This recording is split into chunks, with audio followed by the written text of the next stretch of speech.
अस्सलाम वालेकुम रहमतुल्लाह।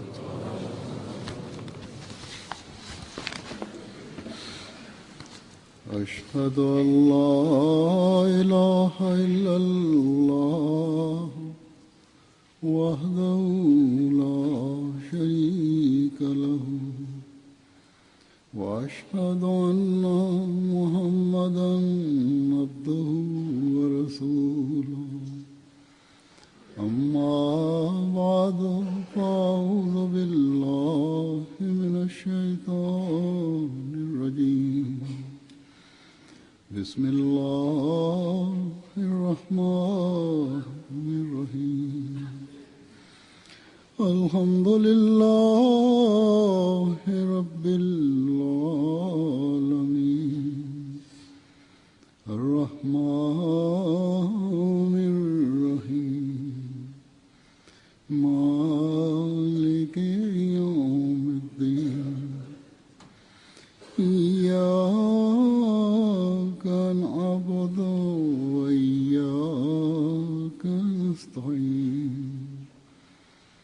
इहदिनस सिरातल मुस्तकीम सिरातल लज़ीना अनअमता अलैहिम गैरिल मग़्दूबि अलैहिम वलद्दाल्लीन।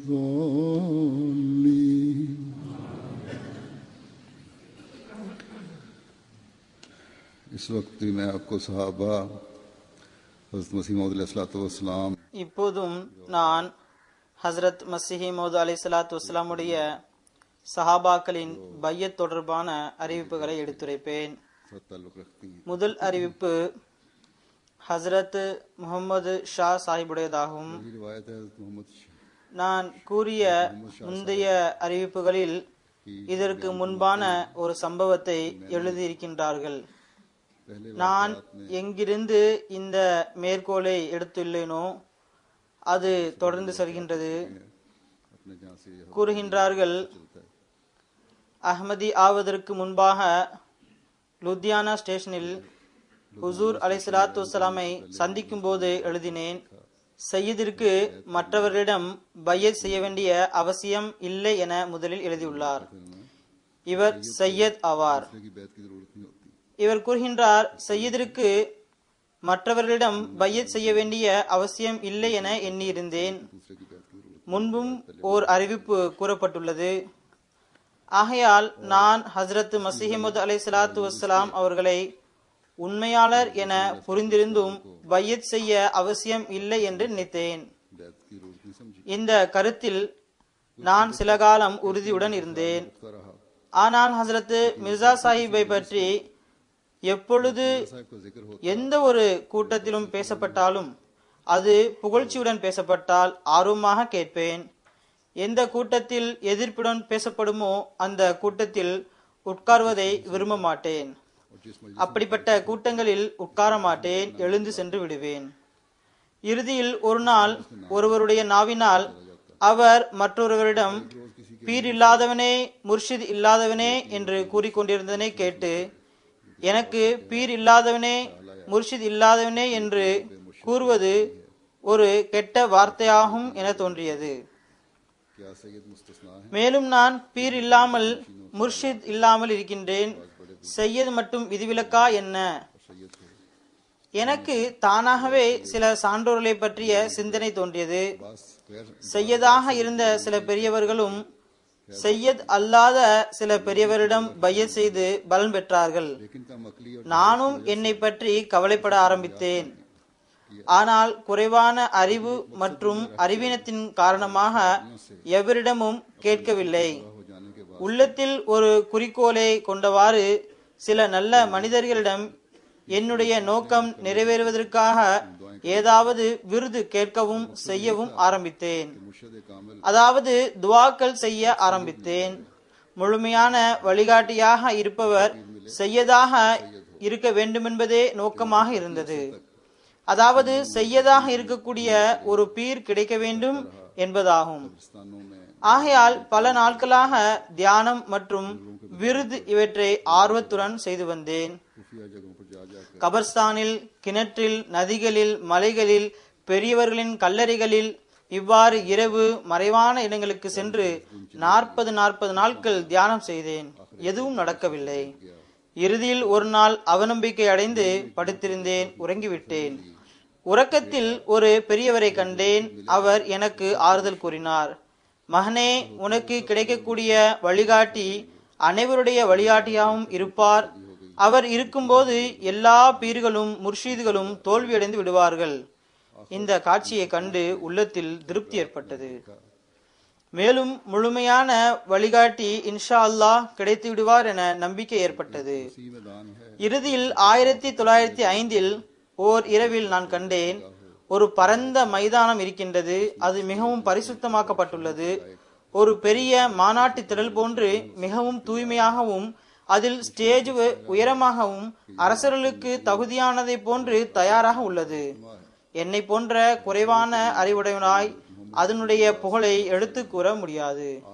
என்னிடம் ஒரு மனிதர் கூறுகின்றார், இங்கு இன்று நபிமார்கள் அலைஹிஸ்ஸலாம் உடைய மாநாடு நடைபெற உள்ளது. மேலும் ரசூலை கரீம் அதாவது முஹம்மது முஸ்தபா ஸல்லல்லாஹு அலைஹி வஸல்லம் அவர்கள் இன்று தனது அன்பிற்குரிய மகனை அரியணையில் உட்கார வைப்பதற்காக வருகிறார்கள். நான் மகிழ்ச்சியினால் குதிக்கின்றேன். மிகவும் வேகமாக ஓடியவாறு இந்த மைதானத்தில் ஸ்டேஜுக்கு மிகவும் அருகில் எல்லாருக்கும் முன்பாக மூச்சரைத்தவாறு சென்றடைந்தேன். சிறிது நேரத்திற்கு பிறகு அந்த மைதானம் தூய மக்களால், ஒளிமிகுந்த முகங்களை கொண்ட மக்களால் வேகமாக நிரம்பியது. அதன் பின்னர் அனைவருடைய பார்வையும் மேல் நோக்கி சென்றது. நானும் மேலே பார்த்தேன். விமானங்களை போன்று ஊஞ்சல்கள் மிகவும் அழகாக செய்யப்பட்டுள்ளது தெரிய வந்தது. அதில் ஒன்று ஒரு ஆண் மட்டும், மற்றொன்றில் ஒரு ஆண் ஒரு பெண் மட்டும், அல்லது 2 பெண்கள், வேறொன்றில் 2 பெண்கள் மட்டும் அல்லது ஆண் மட்டும் வானத்திலிருந்து மிகவும் மெதுவாக வருகின்றார்கள்.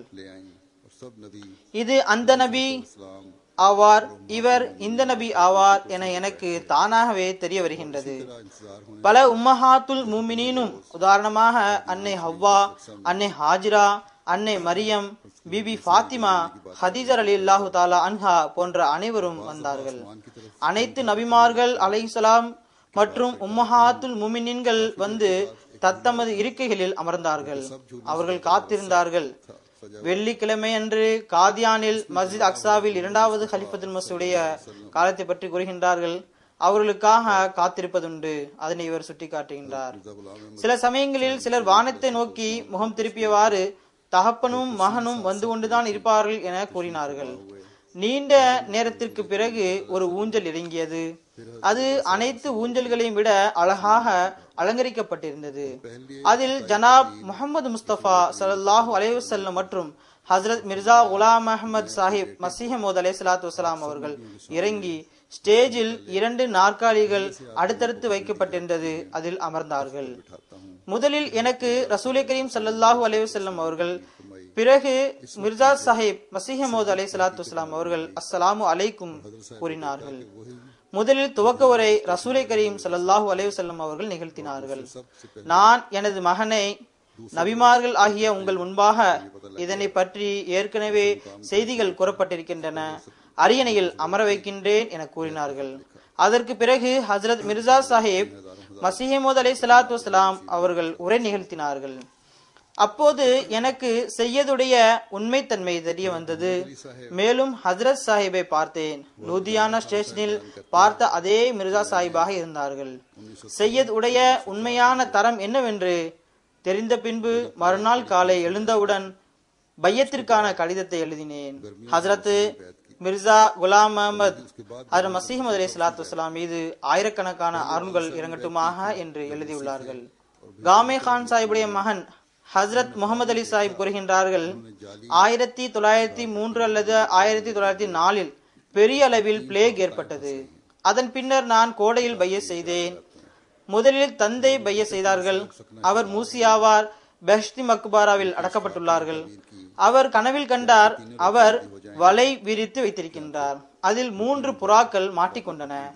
வேட்டைக்காக வலை விரிப்பார்கள். மௌலவி பூட்டே கான் சாஹிப் சக்னா ஷிகார் அவருடைய இந்த கனவுக்கு இவ்வாறு விளக்கம் கொடுத்தார். அவருடைய 3 ஆண் பிள்ளைகளும் அகமதியாகி விடுவார்கள். அந்த வகையில் நாங்கள் 3 சகோதரர்களும் பின்னர் அகமதியாகி விட்டோம். ஹஜ்ரத் மௌலவி ஷேர் அலி சாஹிப் ரலியல்லாஹு தஆலா அன்ஹு வஜீரா அவர்கள் கூறுகின்றார்கள், 1906 பையத் செய்தேன். இவர் வேறொரு மௌலவி ஷேர் அலி சாஹிப் ஆவார். மௌலவி ஜலாலுதீன் சாஹிபுடைய சகோதரர் யூபியின் முபல்லிக் மௌலவி முகமது அலி சாஹிப்பிடம் திருக்குரான் கற்று வந்தேன். அவருக்கு மௌலவி ஜலாலுதீன் சாஹிப் மூலமாக தெரிவிக்கப்பட்டது. அவர் பையத் செய்தார்.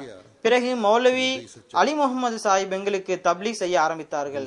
நான் இஸ்திகாரா செய்ய ஆரம்பித்தேன். 40 நாட்கள் வரை யா ஹபீரு அஹ்பிர்னி என்ற விருதை தொடர்ந்து செய்து வந்தேன். எனக்கு வாதம் செய்பவர் உண்மையாளர் என தெரிவிக்கப்பட்டது. கூறுகின்றார்கள், பல்வேறு வாதம் புரிபவர்கள் இருந்தனர். இது யாரை குறித்து என்பது தெரியாமல் இருந்தது. மறுநாள் இரவு வாதம் புரியக்கூடியவர் உண்மையாளர் என கூறப்பட்டது. பிறகு கூறுகின்றார்கள், 3வது நாள் இரவு காதியானியில் எவர் வாதம் புரிந்துள்ளாரோ அவர் உண்மையாளர் என கூறப்பட்டது. அதன்படி நான் பையத் செய்தேன். பிறகு 2வது ஹிலாஃபத்தின் போதும் நற்செய்தியின் அடிப்படையிலேயே நான் பையத் செய்தேன். 2வது ஹலிஃபத்துல் மசீஹுடைய காலத்தில் ஒரு குழப்பம் ஏற்பட்டது. அப்போதும் அல்லாஹ்வின் புறமிருந்து நற்செய்தி இறங்கிய பிறகு அவர் பையத் செய்தார். மோகாவை சேர்ந்த ஹசரத் ஷேக் முகமது அயாஸ் சாஹிப் கூறுகின்றார்கள், 1903 ஹசரத் சாஹிபுடைய கையில் பையத் செய்தேன். மாங்கட் என்ற ஊரை சேர்ந்த மௌலவி நூர் முகமது சாஹிப் அவர்கள் தப்லீக் செய்தார்கள். ஷேக் சாஹிப் கூறுகின்றார்கள், நான் கனவில் கண்டேன். எனது வீட்டின் முற்றத்தில் படுத்திருக்கின்றேன். ஒரு நிலவு போன்ற உருவம் எனக்கு முன்பாக சென்றது. மேலும் அதனுடன் இது காதியானி அகமதியாகும் என கூறப்பட்டது. கனவிலேயே நான் இது சரியில்லை என நினைக்கின்றேன். இந்த நிலையிலேயே நான் விழித்தெழுந்தேன். மேலும் மௌலவி நூர் முகமது சாஹிபிடம் கனவை பற்றி கூறினேன். அவர் கனவை தவிர வந்த மற்ற எண்ணங்கள் ஷைத்தானுடையதாகும் என கூறினார். இதன் மூலமாக நான் பையத் செய்தேன். மியா காதர் பக்ஷ் சாஹிபுடைய மகன் ஹஜ்ரத் அப்துல் ரஹீம் சாஹிப் ஷூ செய்பவராகவும் புக் பைண்டராகவும் இருந்தார். கூறுகின்றார்கள், 1906 எனக்கு காதியான் வருவதற்கு ஆர்வம் ஏற்பட்டது. எனது குடும்பத்தில் எனது மாமா முகமது அப்துல்லா சாஹிபுடைய மகன் முகமது இஸ்மாயில் சாஹிப் புக் பைண்டர் மற்றும் அவரது பையன்கள் சகோதரர் முகமது அப்துல்லா சாஹிப் புக் பைண்டர் அகமதி ஆவார்கள். அவர்களை விட மிகவும் அதிக பற்றுள்ளவராக எனது மாமி அதாவது முகமது அப்துல்லா சாஹிபுடைய தாயார் இருந்தார்கள். அவர்கள் மூலமாக எனது மாமா சாஹிப் சகோதரர் முகமது அப்துல்லா சாஹிப் காதியான் வந்தார்கள், அகமதி ஆனார்கள். நான் மாமாவிடம் திருக்குரான் கற்று வந்தேன். அவர் சொல்வதை கேட்டு வந்தேன். உதாரணம் கூறி வந்தார்கள். பாருங்கள், நீயும் எனக்கு அப்துல்லா போன்றுதான், அதாவது அவரை போன்று பிரியமானவன்தான். நான் கூறுவதை கேளுங்கள். மக்கள் ஹசரத் மிர்சா சாஹிபை தவறாக பேசுகின்றார்கள். ஆனாலும் அவரது ஜமாத் முன்னேற்றம் அடைகின்றது. உதாரணமாக நினைவில் வைத்துக் கொள்ளுங்கள், வயலில் எந்த அளவு அசுத்தமும் குப்பையும் போடப்படுமோ அதே அளவு நல்ல பசுமையான விளைச்சல் ஏற்படும். இந்த மக்கள் எவ்வளவு கெட்டதை பேசுகின்றார்களோ அதே அளவு ஜமாத் முன்னேற்றம் அடைந்து கொண்டே செல்லும். ஆக இறைவனுக்கு 1000 நன்றி. இப்படிப்பட்ட தீய மக்களின் நெருக்கத்திலிருந்து ஹஜ்ரத் மசீஹ் மவ்ஊத் அலைஹிஸ்ஸலாத்து வஸ்ஸலாமுடைய அடிமையில் இணைத்திருக்கின்றேன். மாமா சாஹிப் மற்றும் மாமி சாஹிபாவுடன் எனக்கு ஒரு சிறப்பான அன்பு இருந்தது. உன்னை கண்டிப்பாக காதியான் அழைத்து செல்ல வேண்டும் என கூறி வந்தனர். எனக்கும் ஆர்வம் இருந்தது. ஒரு நாள் ஒரு வழி பயண செலவு நான் கொடுப்பேன், ஒரு வழி பயண செலவு நீ செய்ய வேண்டும் என கூறினார்கள். அந்த சிறுவனுக்கு ஆர்வம் மூட்டினார்கள். செல்ல வேண்டியதுதான், ஆனால் குறைந்தது உனது செலவை நீதான் செய்ய வேண்டும் கூறுகின்றார்கள். எனக்கு ஒவ்வொரு ஜும்மாவுடைய நாளிலும் 1 பைசா கிடைக்கும். 8 நாளில் கை செலவுக்காக 1 பைசா கிடைத்து வந்தது. அந்த காலத்தில் காசுகளுக்கு நல்ல மதிப்பு இருந்தது. கூறுகின்றார்கள், நான் ஒவ்வொரு மாதமும் 1 அணா சேர்த்து வைத்தேன். 1 அணாவில் 4 பைசாக்கள் இருக்கும்.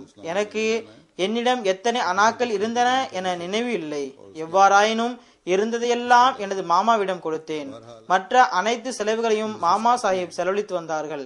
இதுவும் அந்த சிறுவனுக்கும் உணர்வு ஏற்படுவதற்காகவே ஆகும். ஹஜ்ரத் மசீஹ் மவ்ஊத் அலைஹிஸ்ஸலாத்து வஸ்ஸலாமை சந்திக்கும் போது சிறிதளவாவது நீ தியாகம் செய்ய வேண்டும். அதன் பழக்கத்தை இவ்வாறு ஏற்படுத்தினார்கள். இது மிகவும் சிறிய தொகையாக இருந்திருக்கும். பெரும்பான்மையான தொகையை அவரது மாமாதான் செலவழித்திருப்பார். கூறுகின்றார்கள், 1907 காதியானில் முகமது அப்துல்லா சாஹிபுடைய சகோதரி பாத்திமா சபேரி என்ற பெயரை கொண்டவர் தூரத்து சகோதரியாக இருந்தார். அவரை விடுவதற்காக காதியான் வந்தேன். இங்கு வந்து உண்மையான முஸ்லிமாக ஆனேன். மேலும் ஜமாத்தில் இணைந்தேன். அல்லாஹ் கரீமுக்கு நன்றி. அப்துல்லா சாஹிபுடைய மகன் அப்துல் சத்தார் சாஹிப் கூறுகின்றார்கள், நான் எனது தந்தையிடம் மசீஹ் நாசிரியுடைய மரணத்தை பற்றி எங்களுக்கு தெரியாது, உயிருடன் இருப்பதனை பற்றி தெரியும். அதாவது ஈசா நபி அலைஹிஸ்ஸலாத்து வஸலாமுடைய மரணத்தை பற்றி எங்களுக்கு தெரியாது. அவர் உயிருடன் உள்ளார் என நம்பிக்கை இருப்பது பற்றி எங்களுக்கு தெரியும். அவரது மரணம் பற்றி எங்களுக்கு அது எவ்வாறு நடந்தது என புரிய முடியவில்லை. இதனை பற்றி எங்களுக்கு புரிய வையுங்கள் என கேட்டேன். அப்போது இவர் அகமதியாகவில்லை, இவரது தந்தை மட்டும்தான் அகமதியாக இருந்தார். அவர் கூறுகின்றார், எனது தந்தை பைய செய்த 8-10 மாதம் கழித்து ஒரு கனவை இவ்வாறு கூறினார்கள். நான் ராவி நதியின் கரையில் 2 கூடாரங்கள் அமைக்கப்பட்டிருப்பதனை கண்டேன். ஒன்று மசீஹ் மவ்ஊதுடையதாகும், மற்றொன்று ரசூலை கரீம் ஸல்லல்லாஹு அலைஹி வஸல்லம் உடையதாகும். நான் ரசூலை கரீம் ஸல்லல்லாஹு அலைஹி வஸல்லம் உடைய கூடாரத்தினுள் நுழைந்தேன். மேலும் மசீஹ் மவ்ஊத் என்று வாதம் செய்யக்கூடிய பெரியவர் எப்படிப்பட்டவர் என்று கேள்வி கேட்டேன். பெருமானார் ஸல்லல்லாஹு அலைஹி வஸல்லம் அவர்கள் கூறினார்கள், இந்த மனிதர் மிகவும் தகுதியானவர், மிகவும் தகுதியானவர், மிகவும் தகுதியானவர் என்று 3 முறை விரல்களின் சைகை மூலம் கூறினார்கள். முழுமையான சாட்சியத்தை கண்டு அன்னார், அதாவது ஹஜ்ரத் மஸீஹ் மவ்ஊத் அலைஹிஸ்ஸலாத்து வஸ்ஸலாம் அவர்கள் தனது வாதத்தில் உண்மையாளர் என்று முழுமையான நம்பிக்கை வந்துவிட்டது. நமக்கு உயிருடன் இருப்பது மரணம் பற்றி பிரச்சனை தேவையில்லை. தந்தை கூறினார், எனக்கு கனவு வந்தது, இது மிகவும் தெளிவான கனவாகும். ஆகையால் எனக்கு ஹஜ்ரத் ஈசா அலைஹிஸ்ஸலாத்து வஸ்ஸலாம் அவர்கள் உயிருடன் இருக்கின்றாரா அல்லது மரணித்து விட்டாரா என்பது பற்றி தெரியாது. அதனுடைய அவசியமும் இல்லை. எனக்கு இதுவே, இந்த காட்சியே போதுமானதாகும். ஆகையால் நான் பையத் செய்து விட்டேன். மியா நபிபக்ஷ் சாஹிபுடைய மகன் ஹஜ்ரத் சௌத்ரி நிசாமுதீன் சாஹிப் கூறுகின்றார்கள், பிளேகுடைய முன்னறிவிப்பின் போது நடந்த 3வது சம்பவம். மௌதா ஷிகார் மாச்சியான் கிராமத்தின் மௌலவி ரல்து சாஹிபுடைய மனைவி மற்றும் 4-5 பெண்கள் பிளேகின் அச்சத்தினால் மிகவும் கடுமையான மழை மற்றும் பனியில் பையத் செய்வதற்காக ஹஜ்ரத் மஸீஹ் மவ்ஊத் அலைஹிஸ்ஸலாத்து வஸ்ஸலாமிடம் வந்தார்கள். பிளேக் நோய் ஏற்பட்டு கொண்டிருந்தது. ஷிகார் மச்சியான் கிராமத்திலிருந்து 5-6 பெண்கள் குளிர் அதிகமாக இருந்தும் மழை பெய்து கொண்டிருந்தும் பிளேக் நோயின் அச்சத்தினால் பையத் செய்வதன் மூலமே உயிர் பிழைக்க முடியும் என்று ஹஜ்ரத் மஸீஹ் மவ்ஊத் அலைஹிஸ்ஸலாத்து வஸ்ஸலாமிடம் வந்தார்கள். மழையில் நனைந்தவாறு வந்தார்கள். ஹஜ்ரத் சாஹிப் அவர்களது கஷ்டமான நிலைமையை கண்டு, பயணம் மற்றும் குளிர் போன்றவற்றை கண்டு மிகவும் கருணையுடன் தேவையான ஏற்பாடுகளை செய்தார்கள். நனைந்த துணிகளை மாற்றி புதிய துணிகளை அணிய செய்தார்கள். அவர்களது ஆடைகளுக்கான ஏற்பாடை செய்தார்கள். குளிரை போக்குவதற்காக நெருப்பில் குளிர்காய செய்தார்கள். நிலைமை சரியானவுடன் எங்களுடைய பையத்தை ஏற்றுக்கொள்ளுங்கள் என்றார்கள். ஹுசூர் அவர்கள் கருணையுடன் விண்ணப்பத்தை ஏற்றவாறு பையத்தில் இணைய செய்தார்கள். மேற்கூறப்பட்ட மௌலவி சாஹிபின் மனைவி நபி கரீம் ஸல்லல்லாஹு அலைஹி வஸல்லமுடைய தூது அஸ்ஸலாமு அலைக்கும் என்று கூறினார்கள். அங்கிருந்தவர்களில் மௌலவி சாஹிபுடைய மனைவி கொஞ்சம் படித்தவராக இருந்தார்கள். அவர் மஸீஹ் மவ்ஊத் அலைஹிஸ்ஸலாத்து வஸ்ஸலாமிடம் பையத் செய்த பிறகு நபி ஸல்லல்லாஹு அலைஹி வஸல்லமுடைய ஹதீஸில் வரக்கூடிய எனது மசீருக்கு தூதை எட்ட வையுங்கள் என்பதனை எட்ட வைத்தார்கள். இதனால் ஹுசூர் மிகவும் மகிழ்ச்சி அடைந்தார்கள். மேலும் நபி ஸல்லல்லாஹு அலைஹி வஸல்லமுடைய இந்த தூதை இன்று வரை எவரும் எட்ட வைத்ததில்லை என கூறினார்கள். மக்கள் வருவார்கள், பையத் செய்வார்கள், பிறகு சென்று விடுவார்கள். பிறகு மேற்கூறப்பட்ட பையத் செய்தவர்கள் ஹுசூருடைய தபருக்காக ஹுசூருடைய அருளுக்குரிய ஆடையின் ஒரு துண்டு கிடைக்க வேண்டும் என கேட்டனர். தபருக் கிடைத்தது. சௌத்ரி ஹாஜி அயாஸ் கான் சாஹிப், இவர் ஹான்சி போன்ற இடங்களில் முபல்லிகாகவும் இருந்து வந்திருக்கின்றார். அவர் தனது தந்தை பற்றி கூறுகின்றார்கள், ஹஜ்ரத் சௌத்ரி கரம்தீன் சாஹிப் ரலியல்லாஹு தஆலா அன்ஹு அவர்கள் இவருக்கு கூறினார். அதை இவரது மகன் அறிவிப்பு செய்கிறார். சௌத்ரி கரம்தீன் சாஹிபுடைய வார்த்தைகள் இதுவாகும். ஹஜ்ரத் சாஹிப் ஜெஹிலும் வருவதனை பற்றி வதந்திகள் இருந்தபோது உங்களுடைய தாயார் ஹுசைன் பீவியின் கனவில் அல்லாஹு தாலாவிடம் இருந்து தெரிய வந்தது, ஜெஹிலம் வரக்கூடிய இந்த மனிதர், மக்கள் அவரை எதிர்க்கின்றனர், அவர் உண்மையாளர் ஆவார். காலையில் உமது தாயார் என்னிடம் கூறினார், இந்த தூய மனிதரை, அதாவது ஹஜ்ரத் மஸீஹ் மவ்ஊத் அலைஹிஸ்ஸலாத்து வஸ்ஸலாமை சந்திப்பது மேலும் பையத் செய்வது நற்பாக்கியமாகும் என்றார்கள். இந்த வகையில் எந்த நாள் ஹசரத் சாஹிப் ஜெஹிலம் வந்தார்களோ அன்று காரியான் மற்றும் மற்ற ஸ்டேஷன்களிலிருந்து முந்தைய நாளிலேயே கூட்டம் கூட ஆரம்பித்தது. ஹுசூரை பார்ப்பதற்கு எந்த வழியும் தென்படவில்லை. ஆகையால் ஹாஜி அயாஸ் கான் சாஹிபுடைய தந்தை கூறுகின்றார், வழக்கு நாள் அன்று உன்னுடைய தாயார் செஹர் நேரத்தில் எனக்கு ரொட்டி சமைத்து தந்தார். நான் சாப்பிட்டுவிட்டு நடந்தே ஜெஹிலம் சென்றேன். நீதிமன்ற வளாகத்தில் மிகவும் கஷ்டப்பட்டு சென்றடைந்தேன். ஏனென்றால் மக்கள் அருளுக்குரிய ஹஜ்ரத் சாஹிபுடைய முகத்தை பார்ப்பதற்காக ஏங்கிக் கொண்டிருந்தார்கள். டெபுட்டி சாஹிபுடைய வீட்டின் பக்கத்தில் மிகவும் அழகான தாடியுடைய மௌலிமார்கள் அறிவுரை கூறி வந்தார்கள். அதாவது சில அகமதிகள் அறிவுரை கூறினார்கள். பஞ்சாபியில், ஓ ஹல்கத்தே குதாதே, ஓ சச்சா மெஹதி, ஓ சச்சா மசி, பனியா டேகா வாலா மசி ஓ ஆகையா மல்லோத்தே வலாஜே என்று கூறிக்கொண்டிருந்தார்கள். அதாவது, இறைவனின் படைப்பினங்களே, நீண்ட காலமாக எதிர்பார்த்து கொண்டிருந்த உண்மையான மசி மவுத் மற்றும் மஹதி மவுத் வந்துவிட்டார்.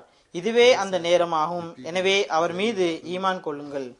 எங்களுடைய காரியானுடைய மக்கள் முதலிலேயே ஜெஹலம் சென்றிருந்தார்கள்.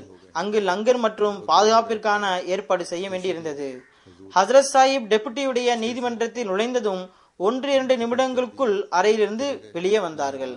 அவர்கள் குற்றமற்றவர்கள் என விடுவிக்கப்பட்டார்கள் என ஆரவாரம் செய்யப்பட்டது. பிறகு வண்டியில் அமர்ந்து ஸ்டேஷன் பக்கம் சென்றார்கள். நான் ஹுசூர் வரை எவ்வாறு செல்வேன், எவ்வாறு பையத் செய்வேன் என தவித்தேன். மேலும் ஹுசூர் ஊர் வழியாக ஸ்டேஷன் சென்றார்களா அல்லது வேறொரு வழிபாதையாக சென்றார்களா என தெரியவில்லை. ஆனால் நான் ஓடி நேரடியாக ஸ்டேஷன் வந்தேன். ஹுசூர் அவர்கள் வண்டியில் அமர்ந்திருந்தார்கள். மேலும் காவலர்கள் மற்ற அனைவரையும் ஸ்டேஷனிலிருந்து வெளியேற்றி விட்டனர். வேலிக்கு வெளியே எங்கு பார்த்தாலும் மக்கள் கூட்டமாகவே தென்பட்டார்கள். காவலர்கள் பிளாட்ஃபார்மில் இருந்து எங்களை வெளியேற்ற விரும்பிய போது எனது பார்வை ரயில்வே உடைய பணியாளர் மீது பட்டது. அவரது பெயர் அப்துல்லாவாகும். அவர் மோஷா பூட்டே ஜங்கலில் வசிப்பவர் ஆவார். கபடி மற்றும் குஸ்தி விளையாடுவதில் பிரபலமானவர் ஆவார். எனக்கு தெரிந்தவர் ஆவார். அவரிடம் நான் என்னை போலீஸ் வெளியேற்றாதபடி ஏதாவது வழி செய் என கூறினேன். நான் அருகே சென்று மிர்சா சாஹிப்பை சந்திக்க வேண்டும். ஆகையால் ரயில்வே பணியாளர் அப்துல்லா எனது கையில் ரயில்வேயின் ஒரு கொடியை கொடுத்தார். ஒன்று அவரது கையில் இருந்தது, மற்றொன்று என்னுடைய கையில் இருந்தது. நானும் ரயில்வே பணியாளர் போன்று நாங்கள் இருவரும் நடக்க ஆரம்பித்தோம். அப்போது ஒரு சிலர் மட்டும் இருந்தனர், மற்றவர்கள் வேலிக்கு வெளியே இருந்தனர். நான் கொடியை அங்கேயே போட்டுவிட்டு ஹசரத் சாஹிப் இருந்த பெட்டியை நோக்கி சென்றேன். ஹசரத் சாஹிப் பையிலிருந்து கடிகாரத்தை எடுத்து கூறினார்கள், இன்னும் 10 நிமிடங்கள் உள்ளன. யாராவது பையத் செய்ய வேண்டும் என்றால் செய்யட்டும், அழையுங்கள் என்றார்கள். பையத் என்ற வார்த்தை ஹுசூருடைய நாவில்தான் இருந்தது. நான் ஜன்னலுக்கு முன்னால் ஃபுட்பாத்தில் இருந்து முன்னேறி சென்றேன். ஒரு மௌலவி சாஹிப் வெளியே வந்து மக்களை பையத் செய்வதற்காக அழைத்தார்கள். அழைப்பதற்காக வெளியேதான் வந்தார்கள். நான் மேலும் தலையை குனிந்தேன். அப்போது ஹசரத் சாஹிப் என்னை பார்த்து பையத் செய்ய வேண்டுமா என்றார்கள். நான் ஆமாம் என்றேன். ஜி சாஹிப் மேரே என்றேன். அந்த வகையில் ஹுசூர் எனது கையை தமது அருளுக்குரிய கையில் எடுத்துக்கொண்டார்கள். கலிமா ஷஹாதத்தை ஓதினார்கள். மேலும் பல விஷயங்கள், இணை வைக்க மாட்டேன், உண்மையை பேசுவேன் போன்றவை இப்போது எனக்கு இவை சரியாக நினைவில் இல்லை. ஹுசூர் அவர்கள் எனது கையை தனது கையில் எடுத்துக்கொண்டவுடன் அங்கிருந்து ஒரு மௌலவி சாஹிப் பையத் செய்வதற்காக அழைத்த போது ஸ்டேஷன் வராண்டாவில் இருந்தவர்கள் மேலும் வேலிக்கு வெளியே இருந்த அனைவரும் ஒன்று கூடினார்கள். வேலியை தாண்டி ஒரு நிமிடத்தில் பிளாட்ஃபார்மை நிரப்பி விட்டார்கள். ஹுசூர் இவருடைய கையில் கை வையுங்கள் என்றார்கள். அதாவது இவருடைய கை ஹஜ்ரத் மசீம் அலைஹிஸ்ஸலாத்து வஸ்ஸலாமுடைய கையில் இருந்தது. ஹஜ்ரத் மசீம் அலைஹிஸ்ஸலாத்து வஸ்ஸலாம் அவர்கள் கூறினார்கள், இவருடைய கையின் மீது பையத் செய்யக்கூடியவர்கள் தனது கைகளை வையுங்கள் என்றார்கள். முதலில் எனது கை மற்றும் முழங்கையில் 4-5 பேர் தான் கை வைத்தார்கள். ஆனால் அதன் பின்னர் பெருங்கூட்டம் கூடியது. ஹுசூர் அவர்கள் இவரது தோள்பட்டையில் கையை வையுங்கள் என்றார்கள். அதற்கு பின்னால் இருப்பவர்கள் இவ்வாறு தோள்பட்டையிலும் கைகளிலும் கையை வையுங்கள் என்றார்கள். ஆக என்னுடைய கை ஹசரத் சாஹிபுடைய கையில் இருந்தது. பின்னால் தோள்பட்டையில் கை வைத்த தூரம் எதுவரை இருந்தது என்பது தெரியாது. ஹஜ்ரத் சாஹிப் எனது கையை மிகவும் உறுதியாக பிடித்திருந்தார்கள். ஏறக்குறைய கண்கள் மூடியிருந்தன. ஹுசூருடைய தலைப்பாகை பனிக்கட்டியை போன்று வெண்மையாக இருந்தது.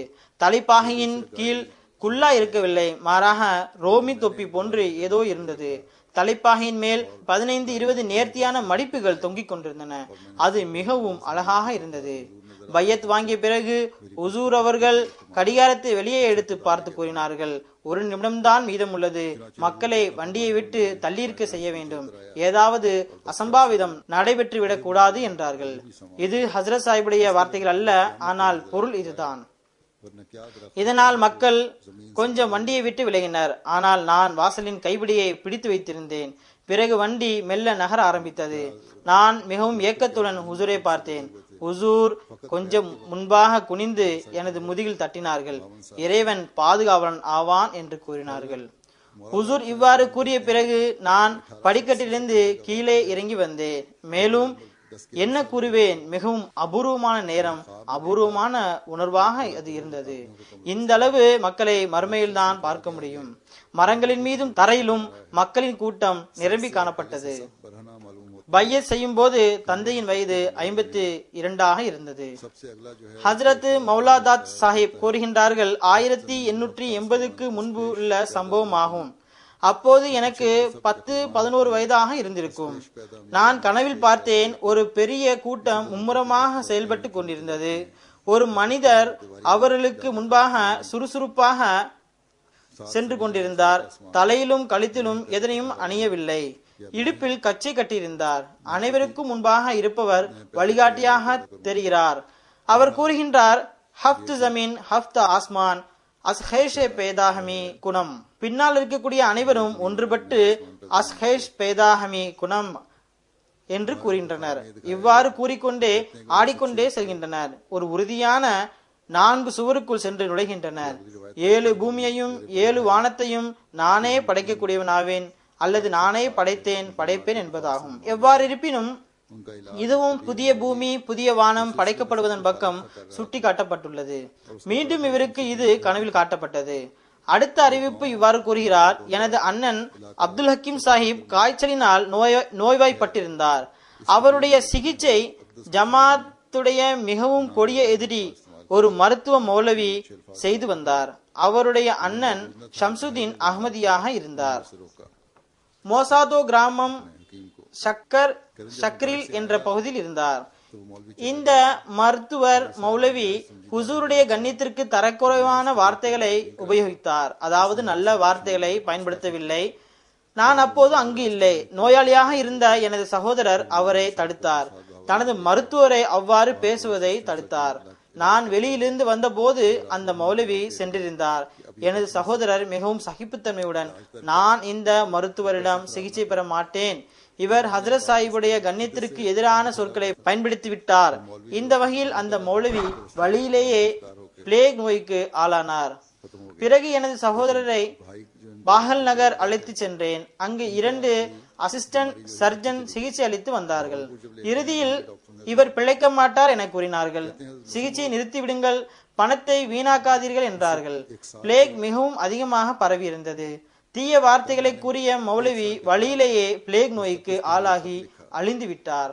ஆனால் சிகிச்சை அளிக்கப்பட்டு வந்த இவரது சகோதரருக்கும் நோய் அதிகரித்து கொண்டே சென்றது. பாகல்பூர் கொண்டு சென்ற போது டாக்டர்களும் காப்பாற்ற முடியாது என கைவிரித்து விட்டார்கள். நான் 1 வருடத்திற்கு பிறகு ஹுசூருக்கு கடிதம் எழுதினேன். ஹஜ்ரத் மசீஹ் மவ்ஊத் அலைஹிஸ்ஸலாத்து வஸ்ஸலாம் அவர்கள் பதில் எழுதினார்கள், கவலைப்படாதீர்கள், அல்லாஹு தாலா மரணித்தவர்களை உயிர் பெற செய்வான்.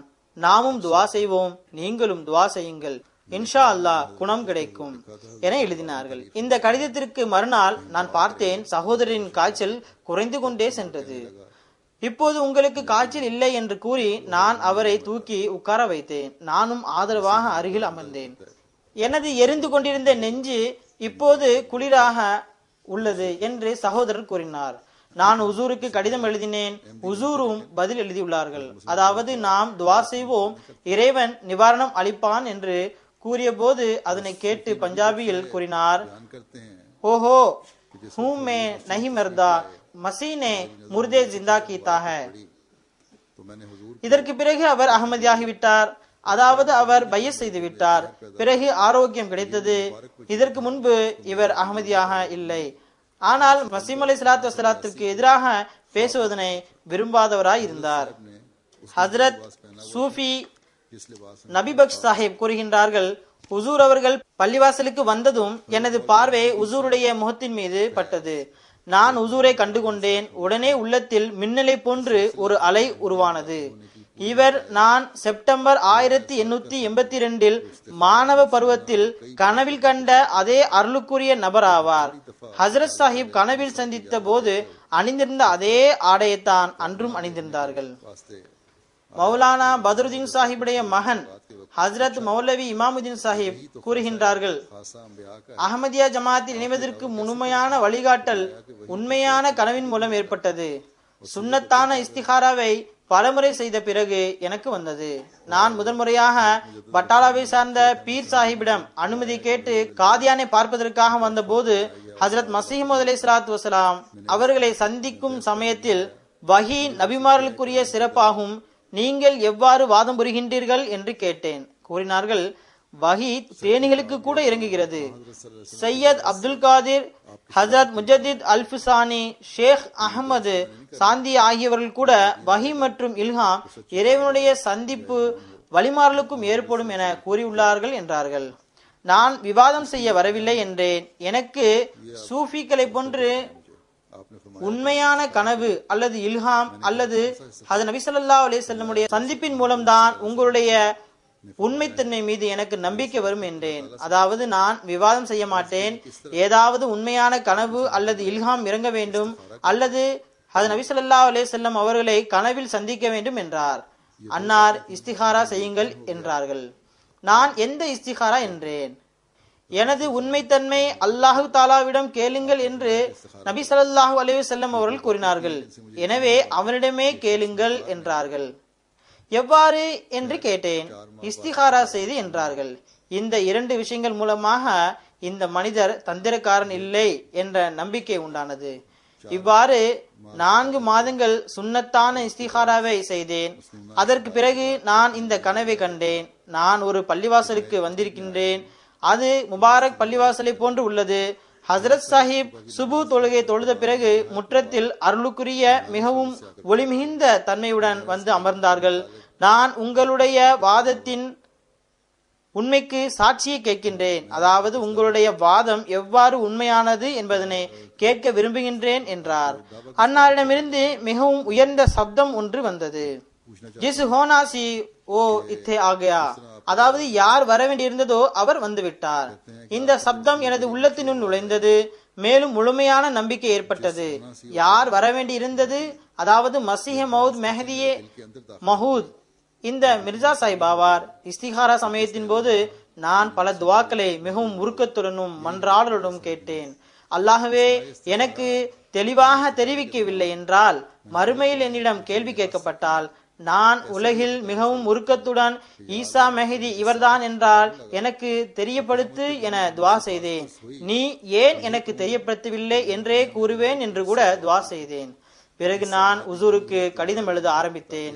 பெரும்பாலும் பதிலில் தொழுகையை மிகவும் உளப்பூர்வமாக தொழுவதற்கு வலியுறுத்தியிருப்பார்கள், அதாவது மிகவும் உருக்கத்துடன் தொழுமாறு கூறுவார்கள். பெரும்பாலும் ஹசரத் மசீஹ் மவ்ஊத் அலைஹிஸ்ஸலாத்து வஸலாம் அவர்கள் இதனையே வலியுறுத்தி கூறுவார்கள். எதிரிகள் கேட்கக்கூடிய ஆட்சேபனைகளுக்கு பதில் மௌலவி அப்துல் கரீம் சாஹிப் எழுதி வந்தார்கள். எந்த அளவு என்றால் நான் ஆரம்பத்திலேயே ஹாஜா ஷம்சுதீன் சியால் ஷரீப் மர்ஹூம் வாலாவிடம் சிஸ்தியா முறையின்படி பைய செய்திருக்கின்றேனே. பிறகு எனது நெருக்கத்திற்குரிய பீர் அவருடைய முரீத் ஹலீஃபா சையத் ஹைதர் சாஹிபிடம் மர்ஹூம் மற்றும் தரிகாயே காதிரியாவின் பீர் சாஹிப் ஹுசைன் சாஹிப் பட்டாளரிடமும் பைய செய்துள்ளேனே. இப்போது புதிதாக பைய செய்ய வேண்டிய அவசியம் உள்ளதா என்றேன்.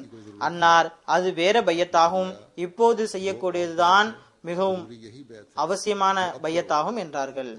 அதன்படி நான் ஹசரத் மசீஹ் மவ்ஊத் அலைஹிஸ்ஸலாத்து வஸலாமுடைய கையில் பைய செய்தேன். இது சில அறிவிப்புகளாகும், நான் உங்களுக்கு கூறியுள்ளேன். தற்பொழுது சில மர்ஹூம்களை பற்றியும் கூறுவேன். அதில் ஒன்று கண்ணியத்திற்குரிய ஃபதுலுர் ரஹ்மான் கான் சாஹிப் ஆவார்கள். இவர் ராவல்பிண்டி மாவட்டத்தின் அமீர் ஆவார். அக்டோபர் 29ஆம் தேதி 2012 சிறிது நோய்வாய்ப்பட்டு 83 வயதில் வஃபாத் அடைந்தார்கள். இன்னா லில்லாஹி வ இன்னா இலைஹி ராஜிஊன்.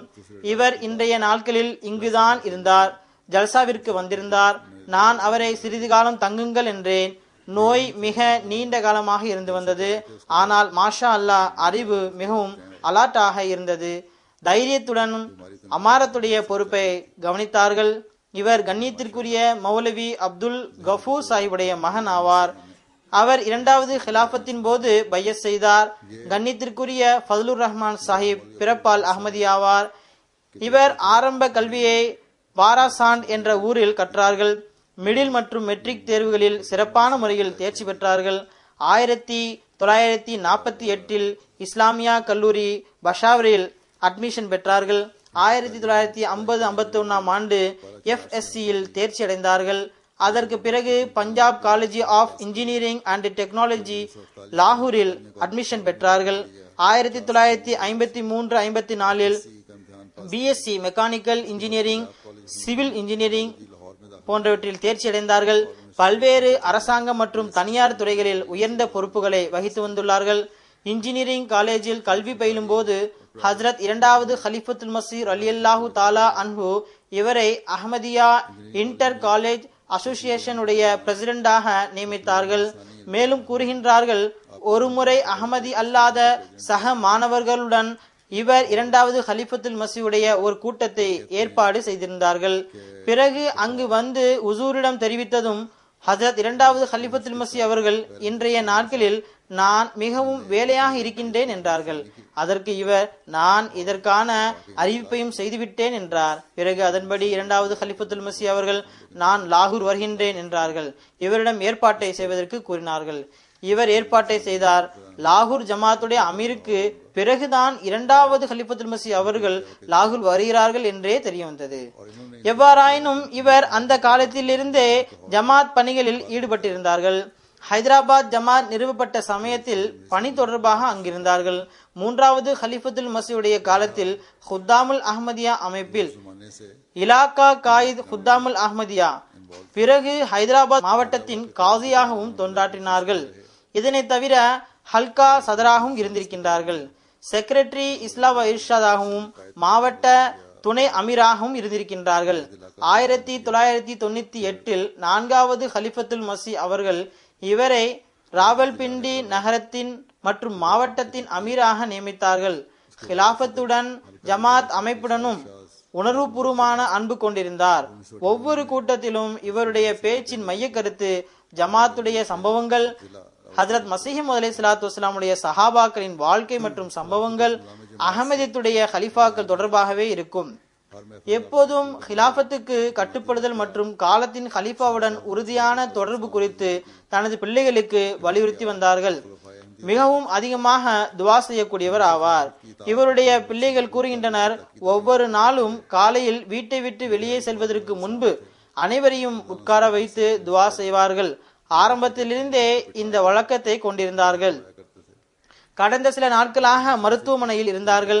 அங்கும் மயக்க நிலையிலிருந்து திரும்பிய போதும் இப்போது கையை உயர்த்தி துவா செய்யுங்கள் என்பார்கள். இவரது பிரிவில் வாடுபவர்களில் மனைவியை தவிர 2 மகள்கள் மற்றும் 4 மகன்கள் உள்ளனர். மகன்கள் அனைவரும் வெளிநாட்டில் இருக்கின்றார்கள். மகள்களும் வெளிநாட்டில் தான் இருக்கின்றார்கள். இவரது அக்கா மரணம் அடைந்த பிறகு அவரது பிள்ளைகள் சிறுவர்களாக இருந்தனர். அவர்களையும் வளர்த்தார்கள். அவரது பிள்ளைகளில் ஒரு மகளுக்கு 2 முறை பெரிய துக்கம் ஏற்பட்டது. அப்போது அவர்களை நன்றாக கவனித்து வந்தார்கள்.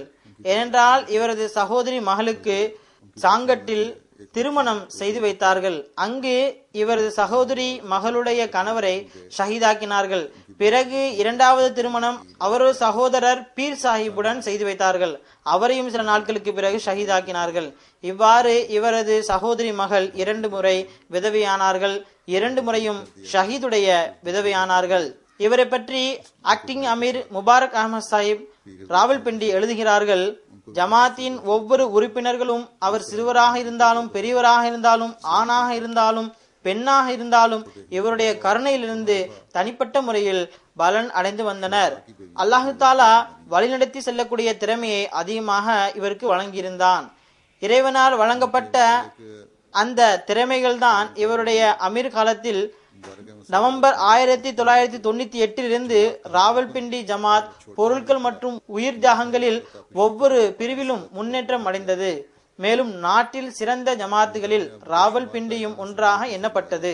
ஒட்டுமொத்தத்தில் இவருடைய ஜமாத் தொண்டு அரை நூற்றாண்டு அல்லது 50 வருடங்களாக இருந்து வருகின்றது. இரண்டாவது ஹிலாஃபத் காலத்தில் இருந்து இது ஆரம்பமாகும். மர்கசி கமிட்டியில் பல்வேறு கமிட்டிகளில் உறுப்பினராக இருந்து வந்தார்கள். இவருடைய அமீர் காலத்தில் தாரிகே அஹ்மதியத் ராவல்பிண்டி தொகுக்கப்பட்டு வெளியிடப்பட்டது. இதற்காக முதுமை மற்றும் பல்வேறு நோய்கள் இருந்தும் கூட பல நாட்கள் தொடர்ந்து பல மணி நேரம் உட்கார வேண்டி இருந்தது. அந்த வரலாற்று பத்திரங்களை ஒவ்வொன்றையும் வார்த்தைக்கு வார்த்தை படித்து கேட்டு பிறகு அதற்கு அனுமதி வழங்கினார்கள்.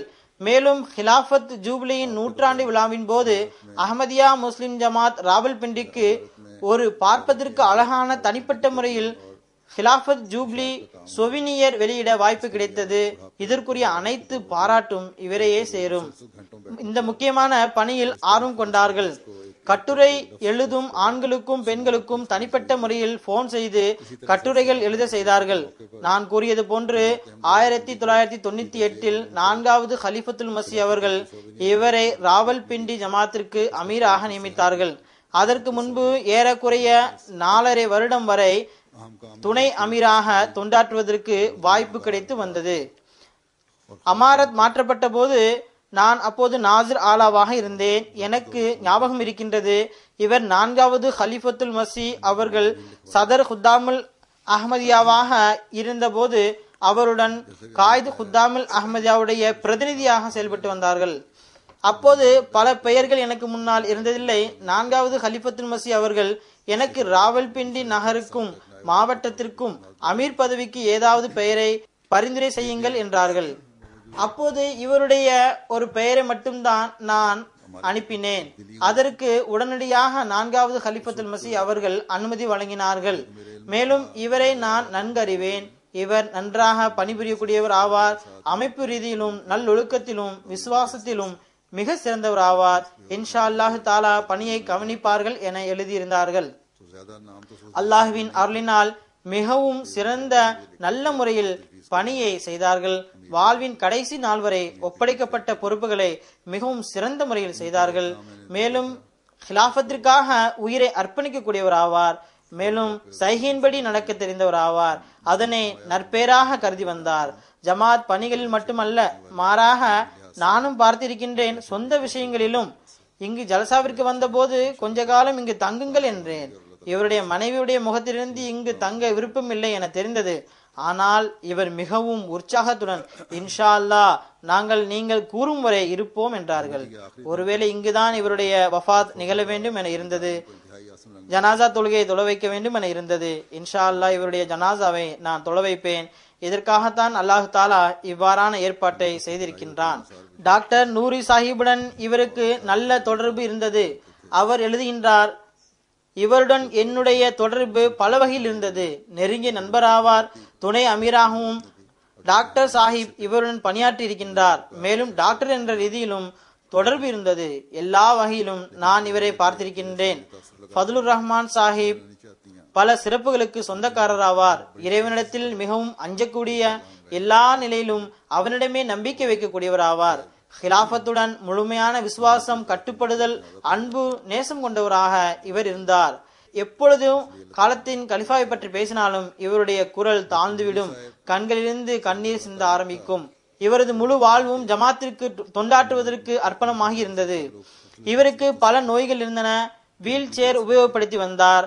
அவ்வாறு இருந்தும் கூட மார்க்க சேவைக்காக மிகவும் முயற்சிகளை செய்து வந்தார்கள். கடைசி 2-3 வருடங்கள் வீல் சேரில் தான் இருந்தார்கள். ஒருபோதும் குறை கூற மாட்டார்கள். ஒருபோதும் முகம் சுளிக்க மாட்டார்கள். ஏழைகள், தேவையுடையவர்கள், அனாதைகள், விதவைகள், தேவையுடைய மாணவர்கள் போன்றோரை அதிகமாக கவனத்தில் கொள்வார்கள்.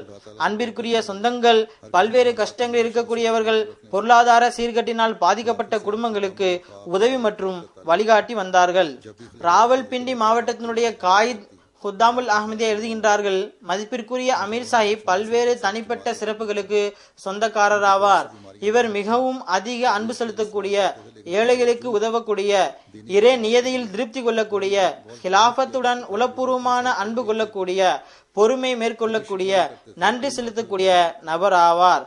மார்க்கத்திற்கு உலகத்தை விட அதிக முக்கியத்துவம் கொடுப்பதன் உண்மையான எடுத்துக்காட்டாக இருந்தார். கூறுகின்றார்கள், எனக்கு அமீர் சாஹிபுடன் மிகவும் நெருக்கமாக இருப்பதற்கு வாய்ப்பு கிடைத்தது. இவரது கருணை மற்றும் அன்பு ஒரு தந்தையை விட மிகுதியாக இருந்தது. இந்த நடைமுறை எல்லா இடங்களிலும் எல்லா அமீரிடமும் எல்லா சதரிடமும் இருக்க வேண்டும். ஹுத்தாமுல் அஹ்மதியா அமைப்புடனும் மற்ற அமைப்புகளுடனும் ஒவ்வொரு காயிதுகளும் இளைஞர்களுடனும் இந்த நடைமுறையை பேண வேண்டும். காயிதுகளும் சதர்மார்களும் இந்த நடைமுறையை பேண வேண்டும். இவர் எழுதுகின்றார்கள், எனக்கு எந்த அளவு முடியுமோ ஒரு மகனாக அவர்களுக்கு கீழ் ஜமாத்திற்கு தொண்டாற்றுவதற்கு வாய்ப்பு கிடைத்தது. இவரை பற்றி இங்கு கூறப்பட்ட சிறப்பு அம்சங்களில் எனக்கு தெரிந்தவரை எந்த இடத்திலும் மிகைத்து கூறப்படவில்லை. மாறாக ஒருவேளை ஏதாவது குறைத்து வேண்டுமானால் எழுதியிருக்கலாம். காய் சாஹிப் எழுதுகின்றார்கள், அல்லாஹு தாலா அமீர் சாஹிபிற்கு வழிகாட்டுதல் மற்றும் தலைமைத்துவ திறமைகளை நன்றாகவே வழங்கியிருந்தான். அவர் ஒவ்வொரு பொறுப்பாளர் மற்றும் பணியாளரிடம் அவரது தகுதி, திறமை மற்றும் சக்திக்கு ஏற்ப வேலை வாங்கக்கூடிய முறையை தெரிந்திருந்தார்கள். ஒவ்வொரு பொறுப்பாளரும் ஜமாத்துடைய ஒவ்வொரு உறுப்பினரும் இவருடைய ஒவ்வொரு கட்டளைக்கும் கூற்றுக்கும் கட்டுப்பட்டு மகிழ்ச்சி அடைவர். மேலும் அதனை தமக்கு பெருமையாக கருதுவர். ஹுத்தாமுல் அஹ்மதியாவுடன் இவர்களுக்கு கருணை ஒரு தந்தையை விட அதிகமாக இருந்தது. எனக்கு இவ்வாறு கூறுவது எந்த கற்பனையும் இல்லை. கடந்த 10 வருடத்தில் ராவல்பிண்டி ஜமாத் பெற்ற முன்னேற்றம் மற்றும் உறுதிப்பாட்டில் கண்ணியத்திற்குரிய அமீர் சாஹிபுடைய பங்கு மிக பெரிய அளவில் இருக்கிறது. பிறகு எழுதுகின்றார்கள், ஜமாத்தார்களுடன் அன்பு மற்றும் அவர்களுடைய கஷ்டங்களை குறித்து அதிக கவனம் செலுத்தி வந்தார்கள். மே 28ஆம் தேதிக்கு பின்னர் அமீர் சாஹிப் ஹுத்தாமுல் அஹ்மதியா ராவல்பிண்டியின் மீது பல வேலைகளை சுமத்தினார்கள். அதில் கட்டுமான பணி மற்றும் பாதுகாப்பு பணியும் இருந்தன. இந்த பணிகளில் மிக அதிகமாக செலவுகள் ஆகின. ஆனால் அமீர் சாஹிப் இதனை பற்றி ஒருபோதும் கவலைப்பட்டதில்லை. ஒரு சந்தர்ப்பத்தில் ராவல்பிண்டியுடைய ஒரு அஹ்மதி பொறுப்பாளர் இந்த செலவுகளை பற்றி அமீர் சாஹிப் செலவுகள் அதிகமாகின்றன என்றார். அதற்கு அமீர் சாஹிப், ஓர் அஹ்மதியின் உயிருக்கு முன்பு லட்சக்கணக்கான ரூபாய் கூட ஒரு பொருட்டே அல்ல. ஒருவேளை ஏதாவது அகமதியுடைய உயிர் போய்விட்டால் காலத்தின் ஹலீஃபாவிற்கு நாம் என்ன பதில் கூற முடியும்? சில லட்சம் ரூபாய்களை மிச்சம் பிடிப்பதற்காக இந்த ஏற்பாட்டை செய்யவில்லை என கூற முடியுமா என்றார்கள். ராவல்பிண்டி நகரின் நிலைமை மோசமான பிறகு அங்கு ஹல்காவில் ஜும்மா தொழுகை தொழ ஆரம்பிக்கப்பட்டது. அங்கு பள்ளிவாசலில் தொழுவதற்கு அனுமதி இல்லை. ஜும்மா பல்வேறு ஹல்காக்களில் தொழப்படும். ராவல்பிண்டி நகரிலும் பதற்றமான நிலை காணப்படுகிறது. அல்லாஹு தாலா அருள் செய்வானாக. அவர்களுக்காகவும் துவா செய்யுங்கள். அங்குள்ள நிலைமை சீராகட்டுமாக. கூறுகின்றார்கள், இவருக்கு ஜமாத்துடன் தொடர்பு கொள்ள முடியவில்லை என மிக அதிகமாக கவலை இருந்தது. ஓர் இடத்தில் ஜமாத் கூடினால் அமீர் ஜமாத் அவர்களுக்கு வழிகாட்டுவதற்கு, அவருடைய பேச்சை கேட்பதற்கு, கூறுவதற்கு வாய்ப்பு கிடைத்துவிடும். ஆனால் அங்கு அலுவலகம் கூட நடத்தக்கூடாது என சீல் வைக்கப்பட்டிருந்தது. எனக்கு ஏதாவது ஹல்காவில் ஏற்பாடுகள் செய்து என்னை ஜும்மாவிற்கு அழைத்து செல்லுங்கள் என கட்டளையிடப்பட்டிருந்தது. அதாவது அமீர் சாஹிப் காய் சாஹிபிடம் கூறியிருந்தார்கள், ஓரிடத்தில் ஒன்று கூட முடியாது. ஆகையால் ஃபதுலுர் ரஹ்மான் சாஹிப் அமீர் என்ற முறையில் பல்வேறு இடங்களுக்கு சென்று வருவார்கள். இதன் மூலம் மக்களுடன் தொடர்பு தொடர்ந்து இருக்கும் என்றார்கள். கூறுகின்றார்கள், நான் அவர்களை படிக்கட்டு ஏற வேண்டியது இல்லாத இடத்திற்கு அழைத்து செல்வதற்கு முயற்சி செய்தேன். ஏனென்றால் அவர்களுக்கு மூட்டு வலி இருந்தது. ஒருமுறை அவர்களே பைத்துல் ஹம்து மரிஸ் சாலை செல்வதற்கு ஏற்பாடு செய்யுங்கள் என்றார்கள். அதற்கு காய் சாஹிப், அமீர் சாஹிப், அங்கு பல படிகள் இருக்கும், உங்களுக்கு கடினமாக இருக்கும் என்றார்கள். ஆனால் அமீர் சாஹிப் கூறினார்கள், ஒன்றுமாகாது, நண்பர்களை சந்தித்து பல நாட்கள் ஆகிவிட்டன என்றார்கள். பிறகு தலைமையக பொறுப்பாளர்களுக்கு நல்ல கண்ணியம் அளிப்பார்கள். இதனையும் அமீர்கள் எப்போதும் நினைவில் கொள்ளுங்கள். தலைமையாக பொறுப்பாளர்களுக்கு எப்போதும் கண்ணியம் அளியுங்கள். அவர்கள் எந்தவித கண்ணியத்தையும் எதிர்பார்ப்பதில்லை. எந்த தலைமையாக பொறுப்பாளருக்கும் எனக்கு கண்ணியம் கிடைக்க வேண்டும் என்ற எண்ணம் வரக்கூடாது. ஆனால் ஜமாத்தார்கள் ஜமாத் பொறுப்பாளருடைய பணியாகும். அமீர்மார்கள் போன்றோர் இந்த விஷயத்தில் கவனம் செலுத்துங்கள். சதர் சாஹிப் குத்தாமுல் அஹ்மதியா ராவல்பிண்டி வந்தார்கள். அப்போது இவர், நான் உங்களை சந்திக்க வேண்டும் என்றார்கள். நேரம் கொடுங்கள், நான் வந்து விடுவேன் என சதர் சாஹிப் கூறினார்கள். அதற்கு இவர், இல்லை இல்லை, நீங்கள் வரக்கூடாது, நீங்கள் எங்கு தங்கியுள்ளீர்களோ அங்கே இருங்கள், உங்களை சந்திப்பதற்கு நானே வருவேன் என்றார்கள். இங்கு வந்தபோது ராவல்பிண்டி ஜமாத்தை பற்றி கவலை இருந்தது. தொடர்ந்து காய் சாஹிபுடன் தொடர்பு வைத்திருந்தார்கள். அவருக்கு வழிகாட்டி கொடுத்து கொண்டே வந்தார்கள். தெஹ்ரீக் ஜதீத் பற்றி என்னிடம் கேட்டார்கள். வருடம் முடிகிறதே, என்ன பொசிஷன் என கேட்டார்கள். அவர் இறந்து விட்டார். அல்லாஹ்வின் அருளினால் தெஹ்ரீக் ஜதீதுடைய பொசிஷன் நன்றாகவே உள்ளது. இதற்கான அறிவிப்பை இன்ஷா அல்லாஹ் அடுத்த ஜும்மாவில் வெளியிடுவேன். ராவல்பிண்டி ஜமாத் இதில் போதுமான முன்னேற்றம் அடைந்துள்ளது. மாஷா அல்லாஹ். அறிவிக்கப்பட வேண்டிய இரண்டாவது மரணம் Mosser Mahmood Sahib African American Ahmadi ஆவார். 84 வயதில் அக்டோபர் 29ஆம் தேதி மரணமடைந்தார்கள். இன்னா லில்லாஹி வ இன்னா இலைஹி ராஜிஊன். இவர் 1958இல் பையத் செய்து இஸ்லாம் அஹ்மதியத்தில் இணைந்தார். அஹ்மதியத்தை ஏற்றுக்கொண்ட பிறகு அவருக்கு பல்வேறு இன்னல்களை சந்திக்க வேண்டி இருந்தது. அதிகமாக சகிப்புத்தன்மையுடனும் உறுதியான நிலைநிற்றலுடனும் அதனை பொறுத்து கொண்டார்கள். இவர் தப்லீக் செக்ரட்டரியாக இருந்தார். அதற்கு பிறகு 15 வருடங்களுக்கு மேலாக சதர் ஜமாத் நியூயார்க்காக தொண்டாற்றக்கூடிய வாய்ப்பினை பெற்றார். தப்லீக் செய்யும் ஆர்வம் மிக அதிகமாக இருந்தது. தப்லீகி ஸ்டால் போடப்பட்டால் அல்லது பிரசுரம் விநியோகம் செய்யக்கூடிய புரோகிராம் இருந்தால் அதில் மிகவும் ஆர்வத்துடன் கலந்து கொள்வார். நாள் முழுவதும் உடன் இருப்பார். தொழுகை நோன்பை கடைபிடிக்கக்கூடியவராவார். மிகவும் தன்னடக்கம் கொண்டவராவார். தஹஜ்ஜுத் தொழக்கூடியவராவார். அதிகமாக அன்பு செலுத்தக்கூடியவர். கருணை உள்ளம் கொண்டவராவார். அமைதியான குணமுடையவர். சிரித்த முகமுடையவர். மிக உயர்ந்த நல்லொழுக்கத்தின் சொந்தக்காரராவார். இரக்க குணமுடையவராவார். பற்றுணர்வு மிகுந்த மனிதராவார். ஹிலாஃபத்திற்கு அர்ப்பணமானவராவார். காலத்தின் கலிஃபாவின் எல்லா கட்டளைகளையும் உடனடியாக செயல்படுத்தக்கூடியவர். ஜமாத் அமைப்பிற்கு கட்டுப்பட்டவராவார். ஜமாத் முபல்லிகளுடன் மிகவும் அன்புடனும் கண்ணியத்துடனும் அணுகுவார். ஜமாத்துடைய ஒவ்வொரு கூட்டங்களிலும் கலந்து கொள்வார். அனைத்து நிகழ்ச்சிகளையும் அமைதியாக கேட்பார். ஆலோசனை கேட்கப்பட்டால் எப்போதும் பலன் தரக்கூடிய சிறந்த ஆலோசனையை கூறுவார். பைத்து ஜஃபர் நியூயார்க்கில் ஒவ்வொரு வருடமும் பூஞ்செடிகளை நடுவார். வருடம் முழுவதும் அதனை பராமரித்து வருவார். பள்ளிவாசலின் தூய்மை மற்றும் அழகை பேணுவதை நற்பேறு என கருதி செய்வார். பொருள் தியாகத்தில் முன்னணியில் இருப்பார். தனது தகுதியை விட அதிகமாக பொருள் தியாகம் செய்து வந்தார். 2005இல் நான் வசியத்தை பற்றி அறிவித்த போது அவரையும் இணையுமாறு கூறப்பட்ட போது, உள்ளூர் ஜமாத் சார்பாக கூறப்பட்ட போது என்ன நிபந்தனைகள் என கேட்டார். அவருக்கு 10% கொடுக்கப்பட வேண்டும் என கூறப்பட்டது. அதற்கு அவர், நான் முதலிலேயே எனது வருமானத்தில் 20-25% சந்தாவாக கொடுக்கின்றேன் என்றார். எவ்வாறாயினும் இதனை போதுமானதாக அவர் கருதவில்லை. காலத்தின் ஹலீஃபாவின் அறிவிப்பிற்கு லெப்பைக் என கூற வேண்டியிருந்தது. உடனேயே வசியத் திட்டத்தில் இணைந்து விட்டார். அங்குள்ள ஜமாத் அமைப்பு கூறுகின்றது, அவர் ஓய்வு பெற்றவராவார். பென்ஷனில் தான் வாழ்ந்து வந்தார். ஆனாலும் இவருடைய சந்தா எல்லோரையும் விட அதிகமாக இருந்து வந்தது. சில சம்பாதிக்கக்கூடியவர்களை விடவும் அதிகமாக இருந்தது. ஏனென்றால் இவர் சரியான விகிதாச்சாரத்தின்படி சந்தா கொடுப்பவர் ஆவார். அல்லாஹு தாலா இந்த 2 மர்ஹூம்களிடம் கருணையுடன் நடந்து கொள்வானாக. தனக்கு விருப்பமான சொர்க்கங்களில் இடமளிப்பானாக. உயர்ந்த பதவிகளை வழங்குவானாக. மர்ஹூம் Mahmood Sahib African American Ahmadi ஆவார். வருத்தத்தில் வாடுபவர்களில் மனைவியை தவிர 4 தத்தெடுத்த பிள்ளைகள் உள்ளனர். இவருக்கு பிள்ளைகள் எதுவும் இல்லை. அல்லாஹு தாலா இவர்களுக்கும் ஜமாத்துடன் உறுதியான தொடர்பை ஏற்படுத்துவானாக. அவர் நிலைத்திருந்த நன்மைகளில் எப்போதும் இவர்களை நிலைத்திருக்க செய்வானாக. இதனை போன்று ஃபதுலுர் ரஹ்மான் சாஹிபுடைய பிள்ளைகளுக்காகவும் துவா செய்யுங்கள். அல்லாஹு தாலா அவர்களுக்கும் அன்னாருடைய நன்மைகளை தொடர்ந்து செய்யக்கூடிய வாய்ப்பினை வழங்குவானாக. சரியான விசுவாசம் மற்றும் பற்றுறுதியுடன் ஜமாத்துடனும் ஹிலாஃபத்துடனும் இவர்கள் தொடர்பு கொண்டிருக்கட்டுமாக. இவர்கள் இருவருடைய ஜனாசா தொழுகையை நான் ஜும்மா தொழுகைக்கு பிறகு தொழ வைப்பேன். ஒரு ஜனாசா ஃபதுலுர் ரஹ்மான் சாஹிபுடையதாகும். இது ஹாசிர் ஜனாசாவாகும். அதற்காக நான் வெளியில் சென்று தொழ வைப்பேன். சகோதரர்கள் பள்ளியிலேயே இருங்கள். இங்கே ஜனாசா தொழுகையை தொழுங்கள். الحمد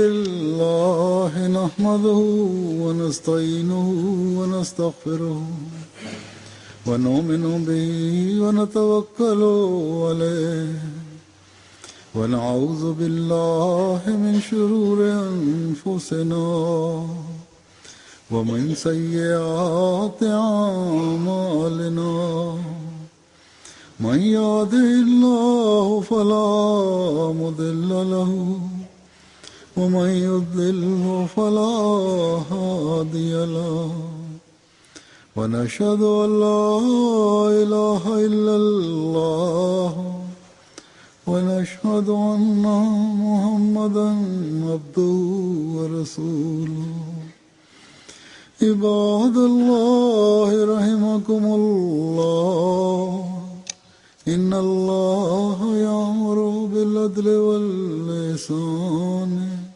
وإيتاء ذي القربى وينهى عن الفحشاء والمنكر والبغي يعظكم لعلكم تذكرون اذكروا الله يذكركم وادعوه يستجب لكم ولذكر الله أكبر